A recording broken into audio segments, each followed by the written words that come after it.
Hello, it's Secretary Pete Buttigieg here. Though I can't join you in person today, I do want to thank Chairman Strohmeyer and everyone at the Big Sky Passenger Rail Authority for this opportunity to share a few words.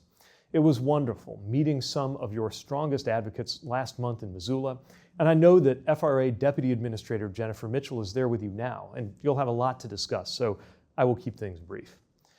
For too long, American passenger rail suffered from disinvestment and underinvestment. So many Americans would return to where they came from in the US from a trip abroad and think, why can't we have that? But we're changing that. Passenger rail is something that the Biden-Harris administration strongly believes in. America, in the past, has committed itself to good passenger rail. We're doing it again, thanks to President Biden's bipartisan infrastructure package. In fact, we are putting the most federal funding into passenger rail since Amtrak was created over 50 years ago. And under President Biden's leadership, we are now in the midst of an infrastructure decade.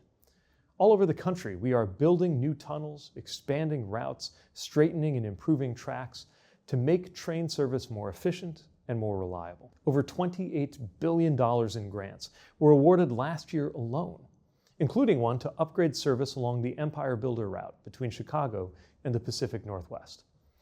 We know there is so much more work ahead of us when it comes to passenger rail. And those of you here today are at the forefront of some of that important work.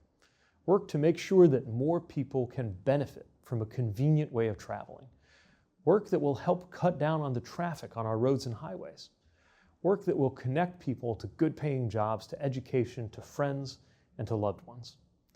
You know just how much your communities can gain from the restoration of the North Coast Hiawatha line.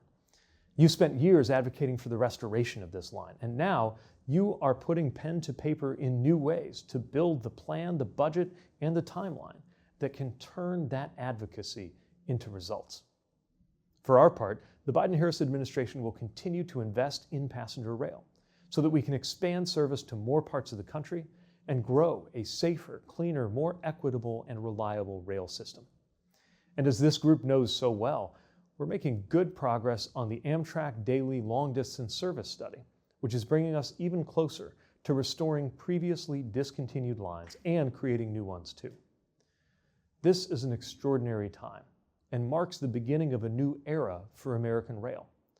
Together, we can rise to this moment and bring efficient, reliable, long-distance passenger rail to more communities across the United States.